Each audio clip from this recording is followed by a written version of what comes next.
Greetings to all. In the last lecture, we have discussed the magnetic materials and BH curves, right. In this lecture, we will discuss the magnetic circuits analysis. The conclusion from the last class, ferrimagnetic materials and ferromagnetic materials we will utilize to design the magnetic circuits, right, because these materials will offer the higher permeability values and higher flux densities, or we can say higher magnetic capacitance to store the energy. The magnetic circuits we can classify as with single excited systems,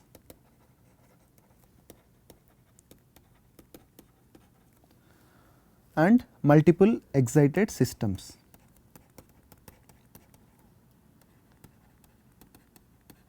Okay, single winding and multiple winding. Again, this single winding based magnetic circuits we can classify as with air gap and without air gaps.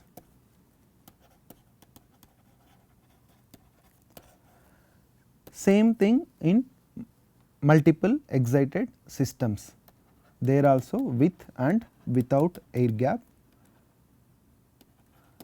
based circuits will be there. In most of the electromagnetic systems we will see the air gaps, right. For example, in inductor, for storing the energy we will utilize the core along with the air gaps, and in rotating machines air gap will play a crucial role with respect to the rotating object and flux linking. So, to analyze this type of magnetic circuits with single excited, multiple excited, or with air gap or without air gap, we will follow the same approach to analyze any type of magnetic circuit. Like the approach is as follows. Step 1,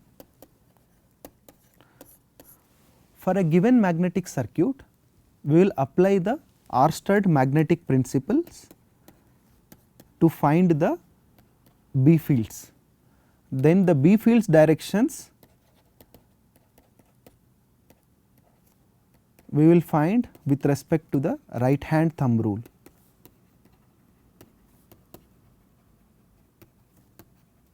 This is step 1. Step 2, identify the flow variable and effort variable, draw the equivalent circuit based upon the gyrator capacitor models like MMF capacitance model d phi by dt, and it is Cm.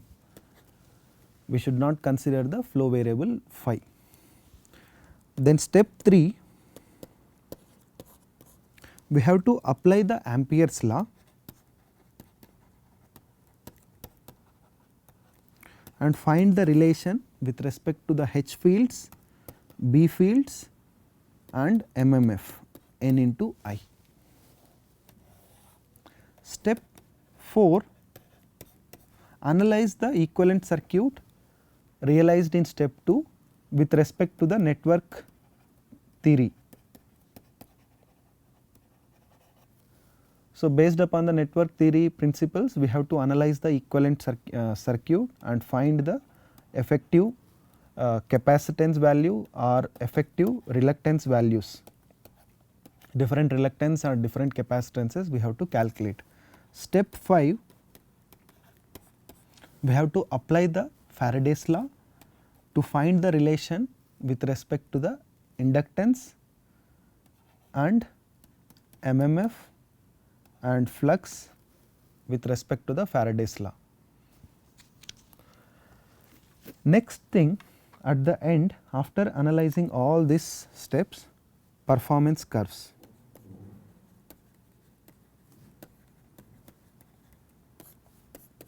Like B versus H, how the curve looks like with respect to the magnetic circuit. Then inductance versus current. Flux linkage is nothing but L into I, flux linkage versus current, how the waveforms looks like. Different curves we have to analyze as per the magnetic circuit at the end of the circuit analysis. So, first I will start with magnetic circuit without air gap.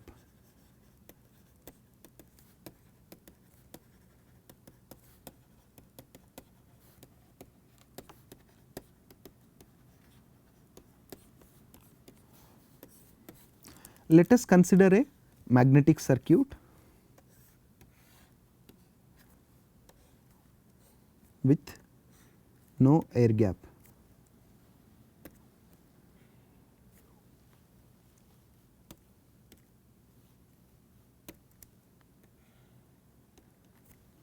Okay.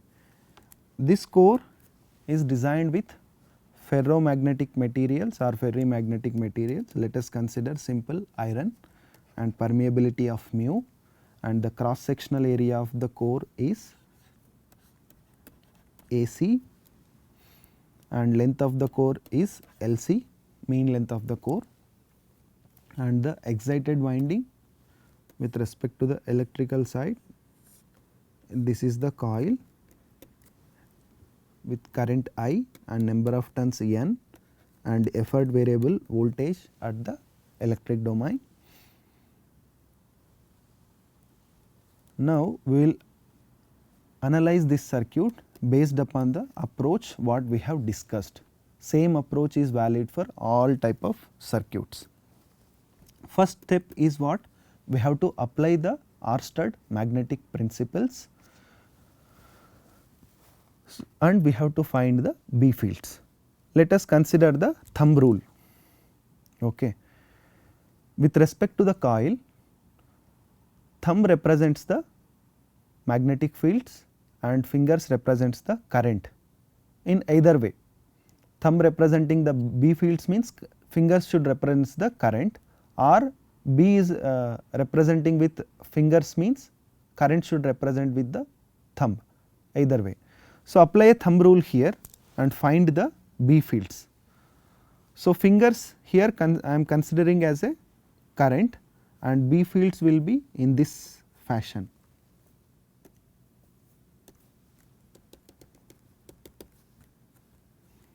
B fields are in this direction. These B fields we can represent either with flux or d phi by dt, but flow variable should be always d phi by dt and effort variable is n into I. The representation purpose, the flux lines we can represent with phi or d phi by dt, there is no issue in it. Now, we will realize the in second step we have to realize the equivalent circuit with respect to the Guy-Reiter capacitor model. The source here is MMF or effort variable is MMF and flow variable is d phi by dt, that is Im, and the magnetic core I am considering the same cross sectional area and uniform core, and flux is flowing uniformly across the core. Then complete core I am representing with one capacitance, that is Cm is equals to mu naught mu r into cross sectional area of the core divided by length of the core. Mean length of the core or mean magnetic length of the path is same. Here L length should be with respect to the length of the magnetic path. So, here both are same, we can consider either LC or LM. Okay. Second step is done. Now, in third step we have to apply the Ampere's law. Integral H dot dl is equals to n into I, right. Apply a closed loop integral along with this flux path. This flux path length is Lm. Apply a closed loop integral. Hc into Lm is equals to N into I. So, Hc is equals to Ni by Lm. The relation with respect to the magnetic fields B and H fields is B is equals to mu naught mu r into Hc. And there will be one more flux component in the circuit, that is phi L. Okay. Here I considered leakage flux is negligible.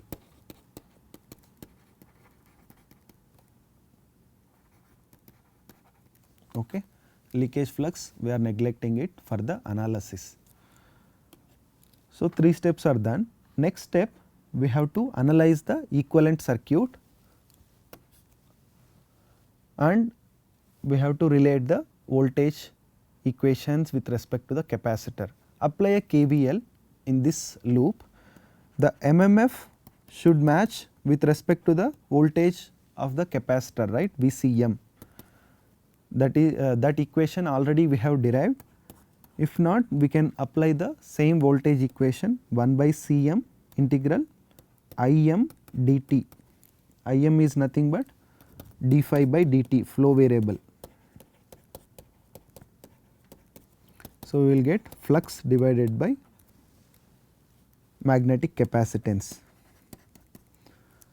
This is the equation which is relates the MMF and magnetic capacitance. In terms of reluctance, flux into reluctance we can call it, and permeance also same as the magnetic capacitance, that is equals to 1 by reluctance. Any variable we can utilize here to analyze the magnetic circuit. Next step we have to apply the Faraday's law in step 5 and find the inductance relation in terms of N and B or flux. In terms of magnetic fields we have to find the relation.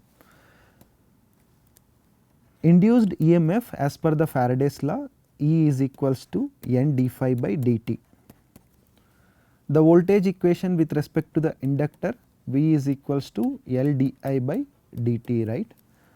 If we will equate these two equations, N d phi by dt is equals to L di by dt. So, we will see the final equation, N into phi, the number of turns into flux, is equals to inductance into current. Inductance into current we can represent it as a flux linkages psi. So, L is equals to N phi by I. Flux if we will replace with MMF, then N into MMF by reluctance, right, from this equation. Just substitute that equation here, then we will see inductance relation N square by reluctance or N square into permeance. Any one equation we can utilize it to find the inductance value. Now, we will analyze the performance curves B versus H. B is related to the Ni term, sorry, H is related to the Ni term and B is related to the flux. The relation for the BH curve will be B equals to mu naught mu r H. In a linear magnetic system, if there is no saturation, then we will see the linear characteristics between the B and H. If the mu value is very high, we will see the B curve near to BH curve near to the y axis. If mu r value is small, that BH curve will be near to H axis or horizontal axis. Here the mu is slope, it is related to the reluctance, 1 by reluctance. In all practical applications, we will see the nonlinear magnetic characteristics and there will be a saturation. Because of that reason, we will see the nonlinear characteristics here, where B equals to constant H is varying and mu value is almost equals to 0, reluctance will be infinite in the saturation region. From this point to this point is the saturation region and this side is the non-saturation region or linear zone. This is non-linear. Next, inductance versus current. The relation for inductance versus current is L is equals to N phi divided by I or N square by reluctance we have derived, right. So, 1 by x curve how it looks like? It will be exponential kind of decay, right. It will be in this manner in a linear zone. In a non-linear zone it will be almost approaching to 0 value.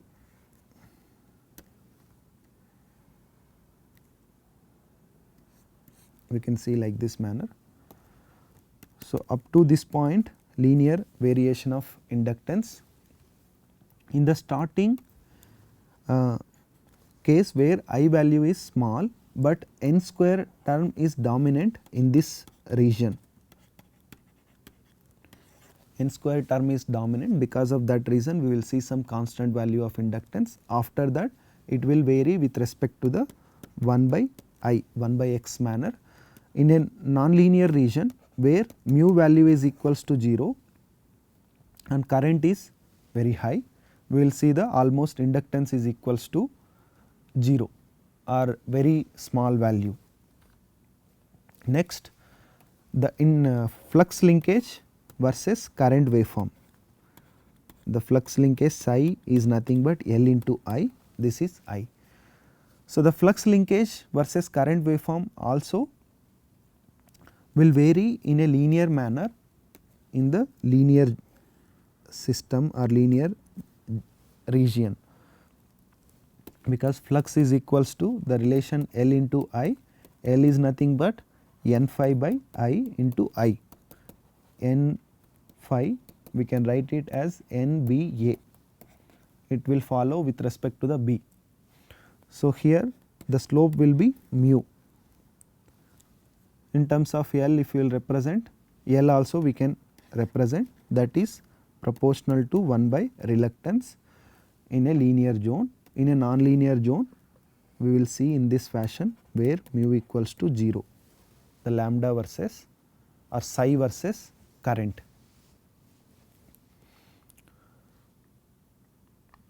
With this, the analysis with respect to the magnetic circuit without air gap is done.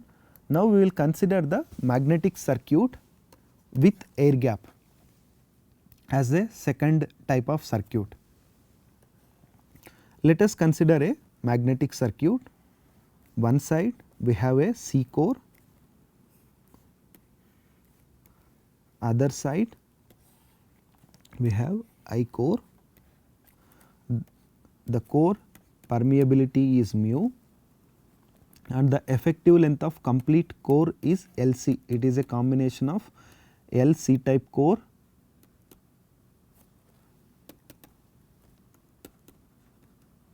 plus L I type core, combination of these two things. Both length will be LC I am considering, and then length of air gap is Lg by 2 this side, Lg by 2 this side, and core cross sectional area is AC with respect to the both sides. Both C type core and A type core, I type core consist of area AC. Now, we will see the electrical side, the winding carrying a current I and having a number of turns N. We will follow the same approach to analyze this type of circuit also, where magnetic circuit consists of air gaps also. First step, we have to apply the Oersted magnetic principles to find the B fields. So, apply the thumb rule. we can see here with respect to the winding represents the fingers as a current and thumb is B fields. Okay. So, here current is coming out from this side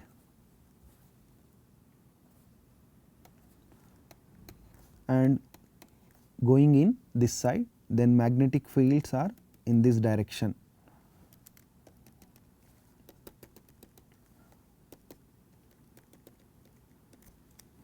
Okay, this is the flux loop d phi by dt. We have find the magnetic fields and then direction in step 1. Step 2, we have to draw the equivalent circuit. Before discussing the equivalent circuit, here how the flux lines in air gap we will discuss. Let us consider this is the air gap length Lg by 2. Magnetic fields are coming in like this and going in a I core like this fashion. So, the flux lines if we will see at the air gap like this fashion.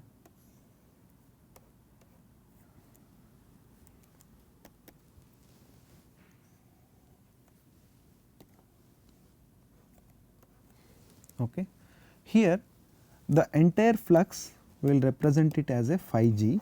Phi g is equals to B into A, right, phi equals to Bg is nothing but magnetic flux density at the air gap and Ag is the cross sectional area with respect to the air gap flux. So, this is the complete cross sectional area, right, perpendicular cross sectional area Ag.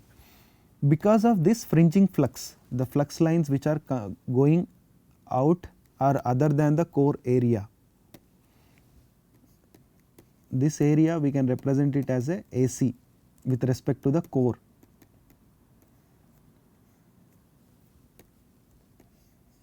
This area is AC. Other than this AC, there is a flux lines are coming out from the teeth or core and going in back to the core. This portion we will call it as a fringing flux. Because of that fringing flux, Ag is greater than the AC. If area of the air gap is more, then flux value will be more or with compared to the core flux it will be same, phi g equals to phi c. Whatever the flux inside the core is there, it is same as the flux with respect to the air gap. If the Ag is increasing, Bg value will come down, flux density at the air gap. So, in most of the electromagnetic systems or in electrical machines, in order to establish the required flux density at the air gap, we have to pump the higher magnitudes of magnetizing current to establish the same magnitude because of this fringing flux and higher area of the air gap with respect to the flux. Now, we will discuss the equivalent circuit. In this circuit analysis, we have neglected the fringing flux. We are considering Ag is equals to AC. That means Bg value is equals to Bc. Okay.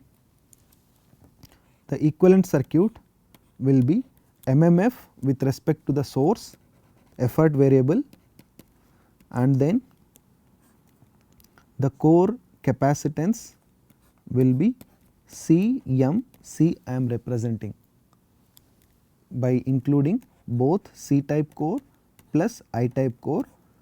The equivalent capacitance is Cmc and capacitance with respect to the air gap Cmg.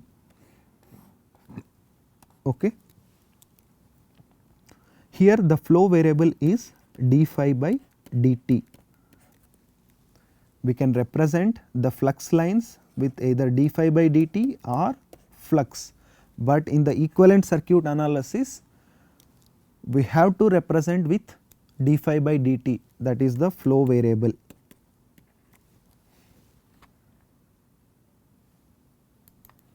Next step, we have to apply the Ampere's law.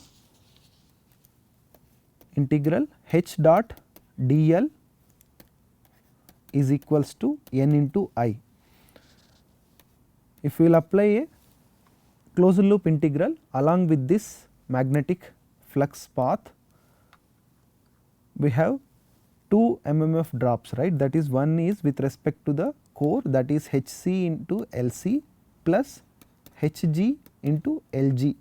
Here length of the core I am considering the effective length, the combination of C type core and I type core, that is equals to n into I. Okay. From here we can calculate either Hc or Hg if we know the number of turns and currents and other things. Now we have to analyze the equivalent circuit with respect to the network theory concepts.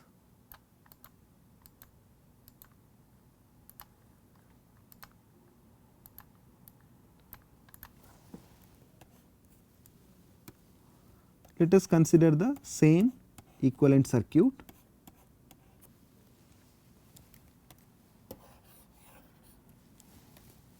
Okay.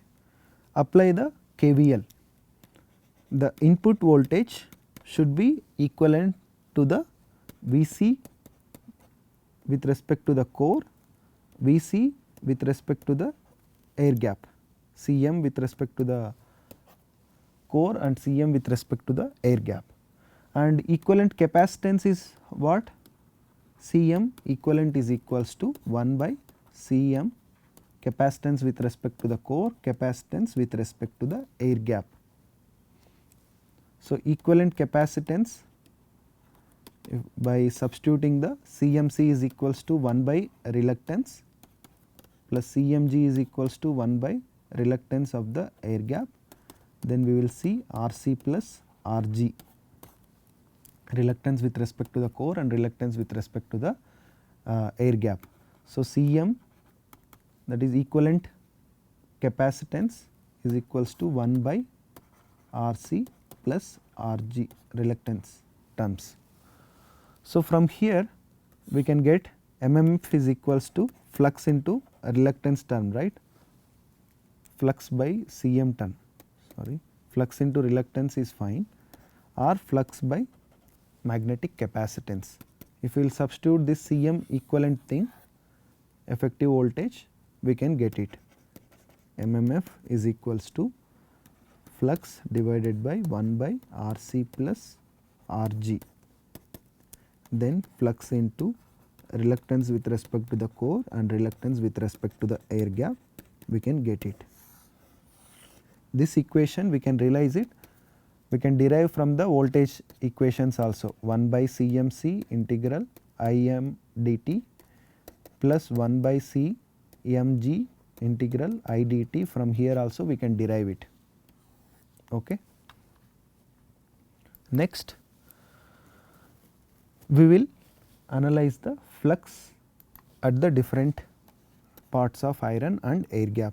Phi g is equals to Bg into Ag and phi m is equals, phi c is equals to Bc into Ac, and reluctance, effective reluctance of the magnetic path is nothing but 1 by Cm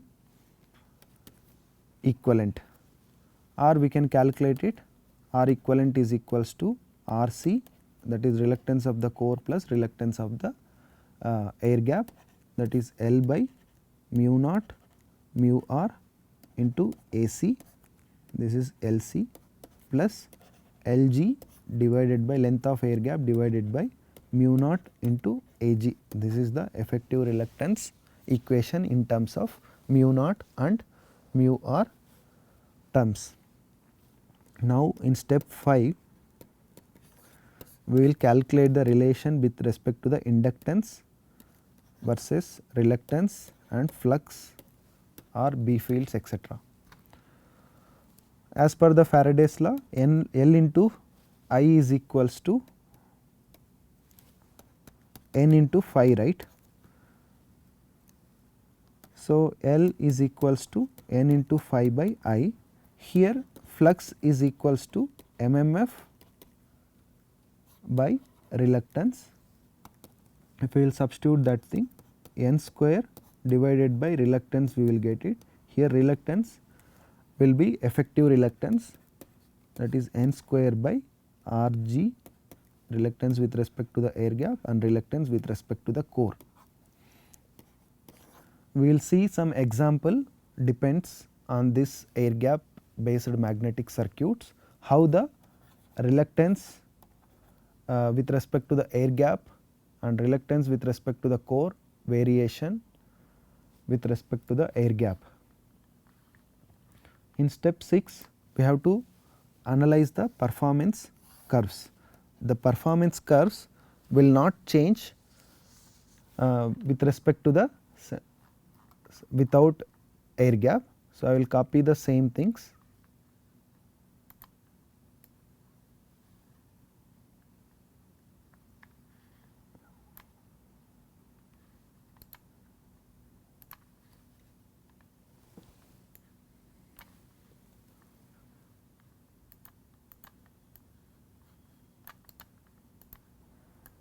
So, B versus H curves will not change, it will be same as the single excited without air gap magnetic circuit, but here mu we have to consider B with respect to the core will be mu naught mu r into H, but the BH curves for the air gap magnetic fields, if we will draw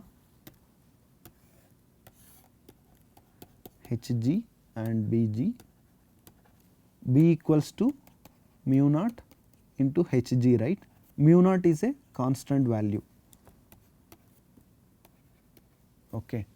The BH curves for the air gap magnetic fields will be in this fashion, but for the complete magnetic circuit will not change. In a linear region it will be proportional to the mu permeability value, where it is a combination of both reluctances Rg and Rc, core and air gap reluctances, and in the nonlinear region it will saturate.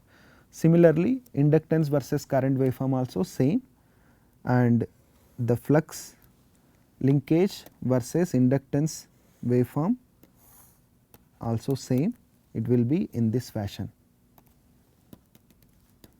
Only the magnitudes will vary, but wave shape will not change. With this, I am concluding this lecture. In this lecture, we have discussed the magnetic circuits with and without air gaps, and we have discussed the magnetic equivalent circuits with respect to the gyrator capacitor models also. Thank you.